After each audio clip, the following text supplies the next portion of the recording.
దేవునికి స్తోత్రములు. మరి ఈ సందేశాన్ని వింటున్న దేవుని బిడ్డలందరికీ కూడా నా యొక్క శుభాభివందనములు. మీరందరూ బాగుండాలని కోరుకుంటూ నా అనుదిన ప్రార్థనలో మిమ్మల్ని జ్ఞాపకం చేసుకుంటున్నాను. ఈరోజు ఏలియాని గురించి, ఎలీషాని గురించి కొన్ని విషయాలు నేర్చుకున్నాం.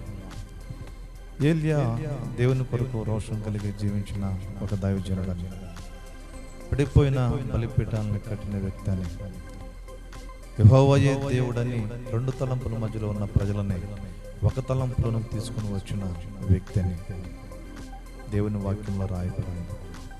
కాబట్టి దేవుని బిడ్డలారా, తన జీవిత కాలం అంతా చేసిన పరిచర్య తనతోనే ఆగిపోకుండా తన తర్వాత అది కొనసాగించటానికి ఎవరు అని ఏలియా ప్రార్థించినప్పుడు దేవాతి దేవుడు ఏలియాకి ఎలీషాను చూపించాడు. ఏలియా ఎలీషాను చూసినప్పుడు ఎలీషా ఏం చేస్తున్నాడంటే 12 అరకలతో దుక్కి దున్నిస్తూ ఉన్నాడు. 12 అరక తానే దున్నుతూ ఉన్నాడు. ఆ సమయంలో దేవుని పిలుపు అతనికి అందింది. ఎలా అంటే ఏలియా అనే దైవజనుడిని ఎలీషా దగ్గరికి దేవుడు నడిపించాడు. ఏలియా తన మీద ఉన్న దుప్పటి తీసి ఎలీషా మీద కప్పగా అది దేవుని పిలుపుగా బైబిల్ మనకు అర్థం చెబుతుంది. హల్లెలూయా. ఎలీషా కూడా అర్థం చేసుకున్నాడు. ఏలియా ఎప్పుడైతే దుప్పటి తన మీద కప్పాడో, తిరిగి వెళుతున్నాడో, ఎలీషా ఏం చేశాడంటే ఆ ఎద్దుల్ని అరకలను అక్కడే వదిలిపెట్టి, పనివారిని అక్కడే వదిలిపెట్టి ఏలియా వెంట నడిచి వెళ్ళటం కాదు, ఏలియా కోసం పరిగెత్తుతున్నాడంట. దేవునికి స్తోత్రం కలుగాక. హల్లెలూయా. దేవుడు నన్ను పిలుచుకున్నాడు తన పని కొరకని ఎలీషా గ్రహించాడు. అందుకే అరకల్ని, పనివారిని, ఎద్దుల్ని అక్కడే విడిచిపెట్టి ఏలియా వెంట పరిగెత్తుతున్నాడంట. పరిగెత్తుకుంటూ వెళ్ళి ఏలియాతో అంటున్నాడు, అయ్యా నువ్వు సెలవిస్తే ఒక్కసారి ఇంటికి వెళ్ళి నా తల్లిదండ్రులను ముద్దు పెట్టుకుని వస్తానని చెప్పారు. అప్పుడు ఏలియా ఏమన్నాడంటే, నా వల్ల నీకు ఎలాంటి నిర్బంధం లేదు, నువ్వు వెళ్ళొచ్చు అని చెప్పాడు. అప్పుడు ఎలీషా మరి ఇంటికి వెళ్ళి ఈ ఎద్దులు వధించి, ఈ ఎద్దులు ఉంటే మరలా నేను పరిచర్యకి వెళ్ళినప్పుడు ఆ పరిచర్యలో ఏమైనా కష్టాలు, శ్రమలు, బాధలు, నిందలు, ఆర్థిక ఇబ్బందులు, అనేకమైన పరిస్థితులు ఎదురైతే అవి తట్టుకోలేక దేవుని వైపు చూడకుండా మరలా ఈ అరకల వైపు చూస్తానేమో, ఎద్దుల వైపు చూస్తానేమో అని చెప్పి ఆ ఎద్దులని అక్కడే వధించి అక్కడ ఒక కూటం ఏర్పాటు చేసి ప్రజలందరినీ ఆహ్వానించి దేవుడు తన ప్రవక్తని నేను అరకలు దున్నుతున్నప్పుడు నా ఎద్దకు పంపించి ప్రవక్త యొక్క దుప్పటి నా మీద కప్పేటట్లు చేశాడు. కాబట్టి దేవుడు నన్ను సేవకు పిలుస్తున్నాడని నాకు అర్థమైంది. నేను ఆ దైవజనుడి దగ్గరికి వెళ్ళి పరిచర్య చేయాలి అని నాకు అర్థమైంది.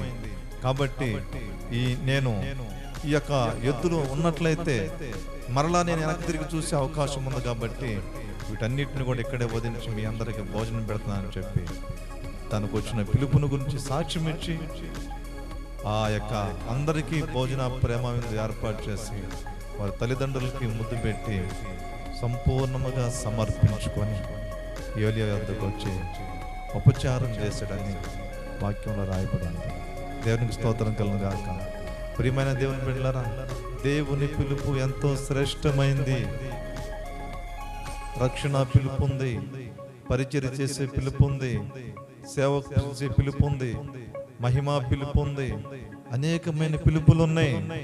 దేవుడు ఏ పిలుపుతో నిన్ను పిలుస్తున్నాడో ఆ పిలుపును గ్రహించి ఆ పిలుపుకు లోబడి ఎలీషా లాగా సమర్పించుకొని ప్రతిష్ఠించుకొని నువ్వు వచ్చినట్లయితే, ఆయన సన్నిధిలో పరిచర్య చేసినట్లయితే, తన దాసులకి పరిచర్య ఉపచారం నువ్వు చేసినట్లయితే ఏలియా మీద ఉన్న ఆత్మ అంట ఎలీషా మీదకి 2 పాళ్ళు దిగి వచ్చింది.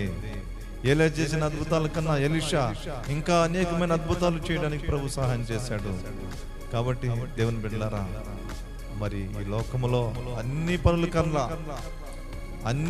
కన్నా దేవుని పనే గొప్పది. ఎలీషాకి ఎంతో పొలం ఉంది, ఎన్నో ఎద్దులు ఉన్నాయి, ఎంతో మంది పనివారు ఉన్నారు, డబ్బు ఉంది.